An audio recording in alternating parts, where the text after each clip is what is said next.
आदि में शब्द था, शब्द ईश्वर के साथ था और शब्द ईश्वर था।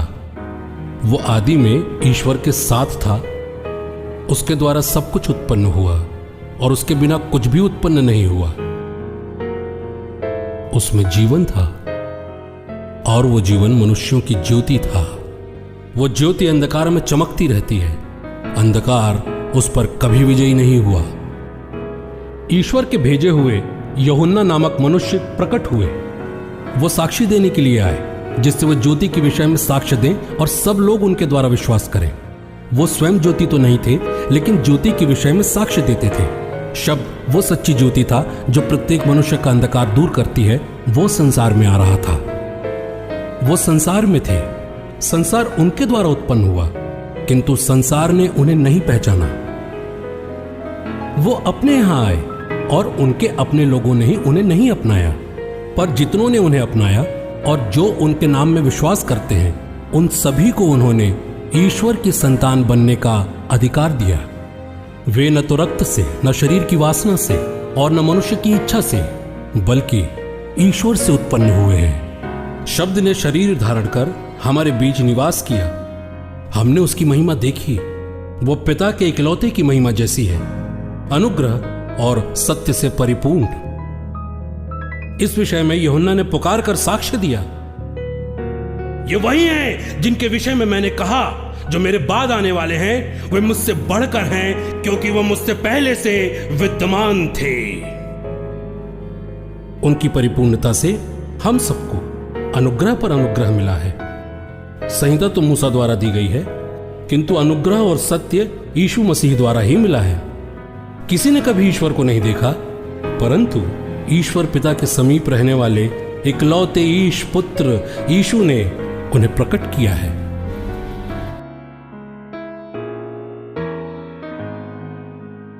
आत्मा के सामर्थ्य से भरकर यीशु गलील लौटे और उनकी ख्याति सारे प्रदेश में फैल गई। वे उनके सभागृहों में शिक्षा दिया करते थे और सब उनकी प्रशंसा करते थे। यीशु नासरत आए, जहां उनकी परवरिश हुई थी। वो अपनी आदत के अनुसार विश्राम के दिन सभागृह गए। वो पढ़ने के लिए उठ खड़े हुए और उन्हें यशायाह नबी की पुस्तक दी गई। यीशु ने पुस्तक खोलकर वो स्थान निकाला जहां लिखा था, प्रभु का आत्मा मुझ पर छाया रहता है, क्योंकि उसने मेरा अभिषेक किया है, जिससे मैं दरिद्रों को सुसमाचार सुनाऊं। उसने मुझे भेजा है कि बंदियों को मुक्ति का और अंधों को दृष्टिदान का संदेश दूं, दलितों को स्वतंत्र करूं और प्रभु के अनुग्रह के समय की घोषणा करूं। यीशु ने पुस्तक बंद कर दी और उसे सेवक को देकर बैठ गए। सभागृह में सब लोगों की आंखें उन पर टिकी हुई थीं। तब वे उनसे कहने लगे, धर्म ग्रंथ का यह कथन आज आप लोगों के सामने पूरा हो गया। सब उनकी सराहना कर रहे थे। वे उनके मनोहर शब्द सुनकर अचंभे में पड़ जाते और कहते थे, क्या यह यूसुफ का बेटा नहीं है? यीशु ने उनसे कहा, निसंदेह आप लोग मुझे यह कहावत सुना देंगे, वैद्य अपना ही इलाज करो, और यह भी कहेंगे, कफरनहूम में जो कुछ हुआ है हमने उसके बारे में सुना है, वो सब अपने गृहनगर में भी करके दिखाइए। फिर उन्होंने कहा, मैं तुमसे सच कहता हूं, अपने स्वयं के नगर में नबी का स्वागत नहीं होता।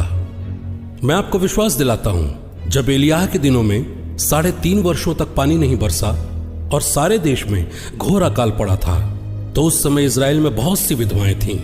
फिर भी एलियाह उनमें से किसी के पास नहीं भेजे गए। वो सिदोन के सारपत की एक विधवा के पास ही भेजे गए थे। और नबी एलीशा के दिनों में इस्राएल में बहुत से कोढ़ी थे, फिर भी और कोई नहीं, सिर्फ सीरिया का नामान ही निरोग किया गया। ये सुनकर सभागृह के सब लोग बहुत क्रोधित हो गए। वे खड़े हो गए और यीशु को नगर से बाहर निकाल दिया। जिस पहाड़ी पर उनका नगर बसा था, उन्हें उसकी चोटी पर ले गए ताकि उन्हें वहां से नीचे गिरा दें, परंतु वे उनके बीच से निकलकर चले गए। दूसरे दिन यूहन्ना फिर अपने 2 शिष्यों के साथ खड़े थे। उन्होंने यीशु को गुजरते देखा और कहा, देखो ईश्वर का मेमना। दोनों शिष्य उनकी ये बात सुनकर यीशु के पीछे हो लिए। यीशु ने मुड़कर उन्हें अपने पीछे आते देखा और कहा, क्या चाहते हो? उन्होंने उत्तर दिया, रब्बी अर्थात गुरुवर, आप कहां रहते हैं? यीशु ने उनसे कहा, आओ और देखो। उन्होंने जाकर देखा कि वे कहां रहते हैं और उस दिन वे उनके साथ रहे। उस समय शाम के लगभग 4 बजे थे। जो यूहन्ना की बात सुनकर यीशु के पीछे हो लिए थे, उन दोनों में एक शिमोन पतरस के भाई अंद्रियास थे।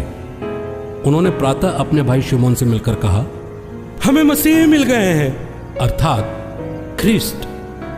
और वो उन्हें यीशु के पास ले गए। यीशु ने उन्हें देखकर कहा, तुम यूहन्ना के पुत्र शिमोन हो, तुम कैफा कहलाओगे, अर्थात पतरस या चट्टान। दूसरे दिन यीशु ने गलील जाने का निश्चय किया। उनकी भेंट फिलिप्पुस से हुई और उन्होंने उनसे कहा, मेरे पीछे चले आओ। फिलिप्पुस बैतसैदा के अंद्रियास और पतरस के नगर के निवासी थे। फिलिप्पुस नतनिएल से मिले और बोले, मूसा ने संहिता में और नबियों ने जिनके विषय में लिखा है, वही हमें मिल गए हैं।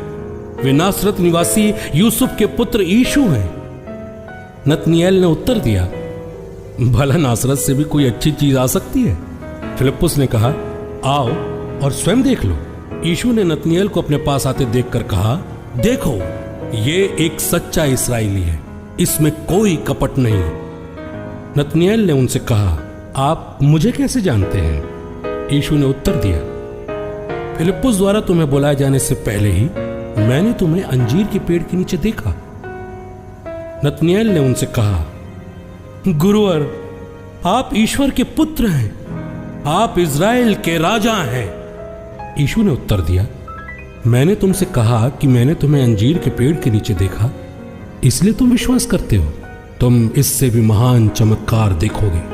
यीशु ने उससे यह भी कहा, मैं तुमसे सत्य कहता हूं, तुम स्वर्ग को खुला हुआ और ईश्वर के दूतों को मानव पुत्र के ऊपर चढ़ते उतरते हुए देखोगे।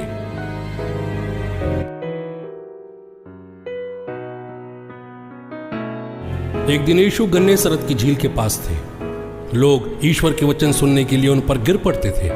उस समय उन्होंने झील के किनारे लगी 2 नावों को देखा। मछुए उन पर से उतरकर जाल धो रहे थे। यीशु ने शिमोन की नाव पर सवार होकर उसे किनारे से कुछ दूर ले चलने के लिए कहा। इसके बाद वे नाव पर बैठकर जनता को शिक्षा देने लगे। उपदेश समाप्त करने के बाद उन्होंने शिमोन से कहा, नाव गहरे पानी में ले चलो और अपने जाल डालो। शिमोन ने उत्तर दिया, गुरुवर, रात भर मेहनत करने पर भी हम कुछ नहीं पकड़ सके, लेकिन आपके कहने पर मैं जाल डालूंगा। ऐसा करने पर बहुत अधिक मछलियां फंस गईं और उनका जाल फटने लगा। उन्होंने दूसरी नाव के अपने साथियों को इशारा किया कि आकर हमारी मदद करो। वे आए और उन्होंने दोनों नावों को मछलियों से इतना भर लिया कि नावें डूबने को हो गई। यह देखकर शिमोन ने यीशु के चरणों पर गिरकर कहा, मेरे पास से चले जाइए प्रभु, मैं तो पापी मनुष्य हूं। जाल में मछलियों के फंसने के कारण वे और उसके साथी विस्मित हो गए। यही दशा याकूब और यूहन्ना की भी हुई। वे जब्दी के पुत्र और शिमोन के साझेदार थे। यीशु ने शिमोन से कहा, डरो मत, अब से तुम मनुष्यों को पकड़ा करोगे। वे नावों को किनारे लगाकर और सब कुछ छोड़कर यीशु के पीछे हो लिए।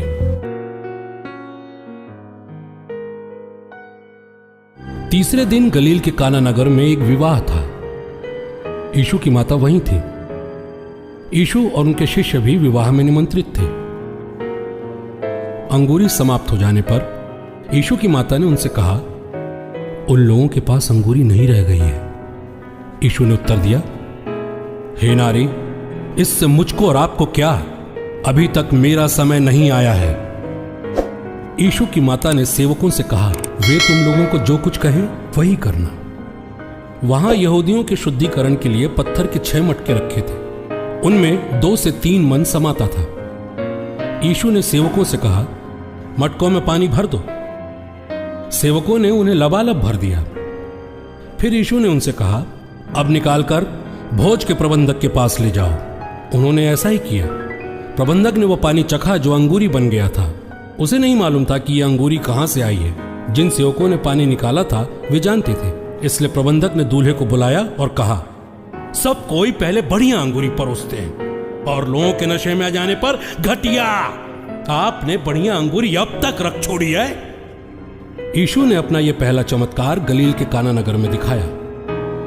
उन्होंने अपनी महिमा प्रकट की और उनके शिष्यों ने उन पर विश्वास किया। सभागृह से निकलकर यीशु शिमोन के घर आए। शिमोन की सास तेज बुखार में पड़ी थी और लोगों ने उनकी चंगाई के लिए यीशु से विनती की। यीशु ने उनके पास जाकर बुखार को डांटा और बुखार चला गया। उसी क्षण उठकर वो लोगों के सेवा सत्कार में लग गईं। सूर्यास्त के बाद सब लोग नाना प्रकार की बीमारियों से पीड़ित अपने यहाँ के रोगियों को यीशु के पास ले आए और उन्होंने हर एक पर हाथ रखकर उन्हें चंगा किया। बहुतों में से दुष्ट आत्माएं ये चिल्लाते हुए निकल गईं, आप ईश्वर के पुत्र हैं। लेकिन वो उनको डांटते और बोलने से रोकते थे, क्योंकि दुष्ट आत्माएं जानती थीं कि वो मसीह हैं।